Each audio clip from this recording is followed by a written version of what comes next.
ఈ తెలుగు రాష్ట్రాలు ఆంధ్రప్రదేశ్, తెలంగాణ 2 రాష్ట్రాల్లో కూడా సమగ్రమైన ఈ ప్రభుత్వ భూముల లెక్కలు ఒకచోట ఎక్కడా లేవు.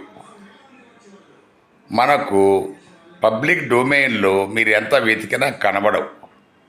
జిల్లాల వారీగా చూసినా కనబడవు, రాష్ట్రం మొత్తం మీద చూసినా కనబడవు. దీంతో ప్రజలకు ఏది ప్రభుత్వ భూమి, తర్వాత ఏది మనకు ప్రైవేట్ భూమి అనే విషయము క్లారిటీ లేదు. రెండోది, ఒక ప్రభుత్వ భూమిని ఆక్రమించి ఎవడో కట్టి మల్టీ స్టోరీ బిల్డింగ్ కట్టి ప్లాట్లు అమ్మితే దాని తర్వాత ఒకరోజు వచ్చి మీరు కూలగొడితే అది మనకు ప్రభుత్వ భూమిలో కట్టారని దీనికి బాధ్యులు ఎవరు? వాళ్ళు పెట్టిన డబ్బులు ఎవరిస్తారు వాపసు?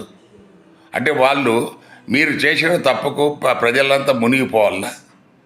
సో ప్రభుత్వాలు ప్రకటించాల, ఫలానా ఈ ప్రభుత్వ భూములు అనేది you publish, you keep in gazette, you publish in gazette, you publish in me పోర్టల్లో పెట్టండి, మనకు జిల్లా వారిగా పెట్టండి. సో దాన్ని బట్టి ప్రజలు తెలుసుకుంటారు. అది పెట్టినాక కూడా వాళ్ళు ప్రభుత్వ భూమిలో కట్టిన కట్టడాలు కొంటే దాన్ని వాళ్ళే బాధ్యులు. అంతేగాని మీరు వాళ్ళకేం చెప్పకుండా దాని తర్వాత ఇది ప్రభుత్వ భూమిలో ఉంది, ఇది కొట్టేస్తున్నాము అని చెప్పేసి అంటే అది చాలా బాధాకరమైన విషయం.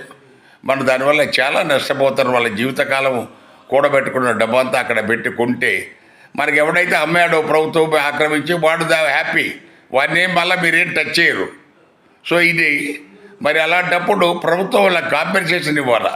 ఇది దయచేసి మనం ప్రభుత్వాలు పరిశీలించాలనేది మా విజ్ఞప్తి. Thank you.